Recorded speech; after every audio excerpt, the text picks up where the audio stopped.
today's video, dahil Valentine's na nakaraang linggo, sumali nga pala ako sa Mr. Miss Valentine's.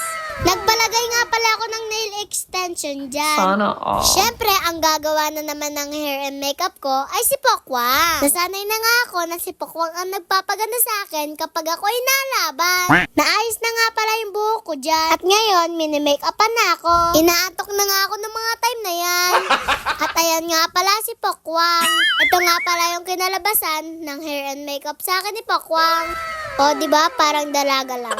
Pag si Pokwang nga pala talaga yung nagpapaganda sa akin. Para talagang minagic yung inang ko dyan. O, diba? Matangos lang ang datingan. Nagutom nga pala si Pokwang sa pagme-makeup sa akin. O, diba? Ang ganda niya.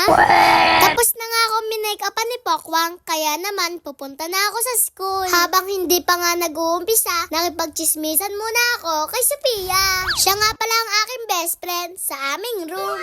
Dahil nga kasali din siya, kahit sino manalo o matalo, mag-best friend pa rin kami. Inaayos na nga pala ni Daddy ang aking petticoat. Nainip na nga ako kasi medyo matagal nga magsimula. Pinatawag na nga pala yung mga contestant para umupo na at mag-ready. At yan ang aming stage. O diba ang ganda? Hindi totoo yan. Pinaupo na nga kami dito para pag tinawag kami, ready na kami lahat. May mga hinihintay na nga lang pala. Siguro mini-make-upan pa sila at inaayusan. Sana all. At may ilang judges din na kulang pa. Kaya naman hinihintay sila para magsimula na. So sa ilang sandali lamang po ay mag-umpisa na po ang ating programa para sa hapong ito. Nag-umpisa na nga kaming rumampa dyan. Ang mga kasali nga pala dito ay kinder to grade 6. Ay parang pang Miss Universe lang ang tayuan. Supportive nga pala si na Mami at Daddy kapag ako ay sumasali sa mga contest. Pangarap nga pala kasi nila na maging model ako at artista. O diba, ang taas ng pangarap nila sa akin. Ikaw na nanonood, bata ka man o dalaga na, ano pangarap sa inyo ng mga magulang nyo? Paki-comment naman dyan sa baba. Mabalik nga tayo. Nag-umpisa na nga pala kaming sumayaw dyan. Konting production number at konting pa-cute sa mga judges at mga nanonood. Medyo hindi nga kami sabay-sabay dyan. Kasi syempre, may mga baby pa kaming kasama. O diba ang cute nila? Pagkatapos nga namin sumayaw, isa-isa na kami magpapakilala. Hello po. Ako ay Monique Gonzalez. Kinder Santos. Ako po si Alia Garcinoy na mula sa grade 2 Papaya.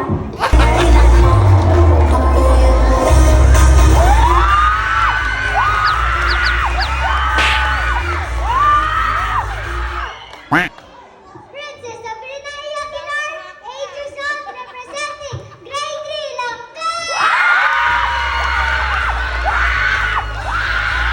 My name is Sophia Lexi Escobedo from grade 3 Langka.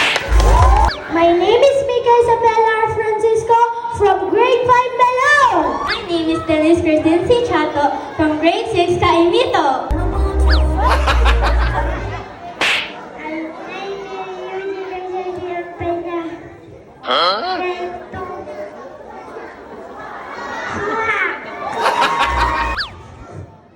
Hi everyone, my name is Bianca G. Flores from grade 3 Langka.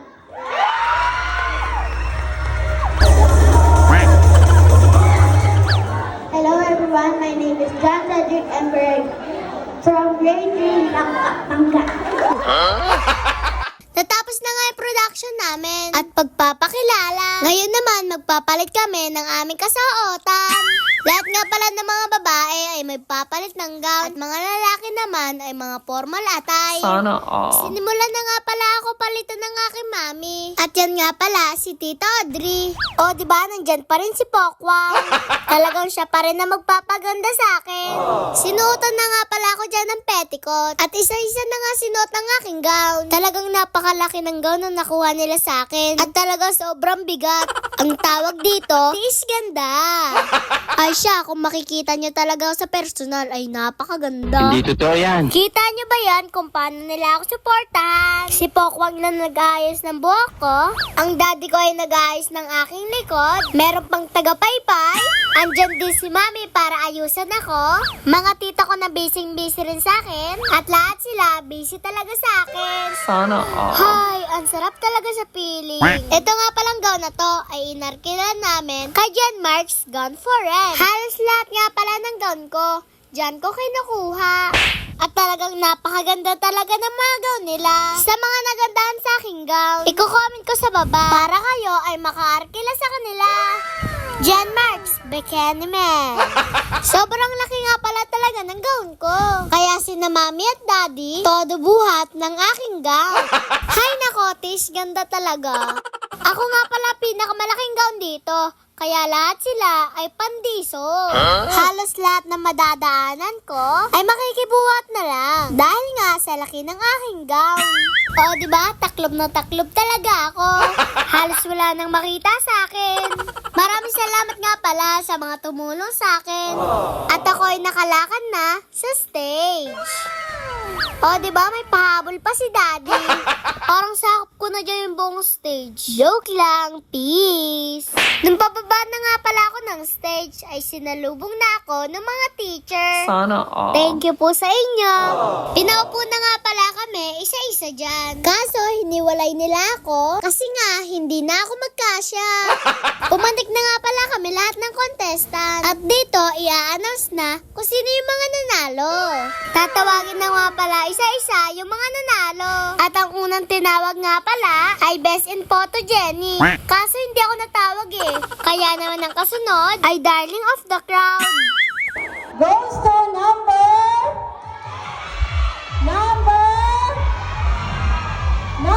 7, Princess Sabrina A. Aguilar. O diba may award na? Pwede nang umuwi. At ang susunod naman na tatawagin ay Best in Production Number. Production number, female category, goes to number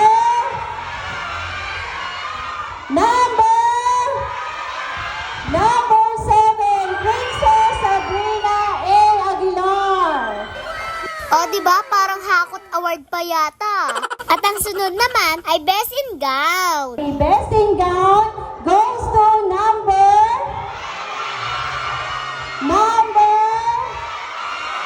7, Princess Sabrina A. Aguilar. O, tuwan-tuwa si Mami say, anyway. Sana all. At ito na nga, nakahakot award na nga ako.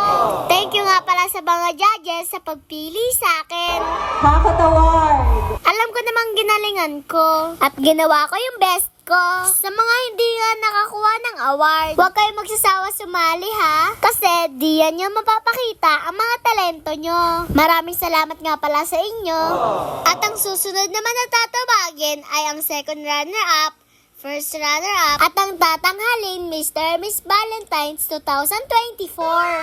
At ako nga pala ay second runner-up. Good job! Runner-up 2024, Princess Sabrina A. Aguilar. Masayang-masaya nga pala ako ng mga time na to. Kasi hindi ko lang naipakita yung talento ko, nanalo pa ako. Pero hindi trophy at certificate ang hinabol ko dito sa patipalag na ito. Ang gusto ko lang, ma-inspire ko lahat ng mga kabataan na sumali at huwag mahiya, ipakita kung anong talento meron tayo. Dahil ito ay biyaya ng Panginoon. Good job! Sana may ma-inspire ako dito ng mga kabataan at huwag sumuko sa mga pangarap at ipagpatuloy lang kung alam yung tama. Yun lang, paalam. Please like, follow, share. Thank you!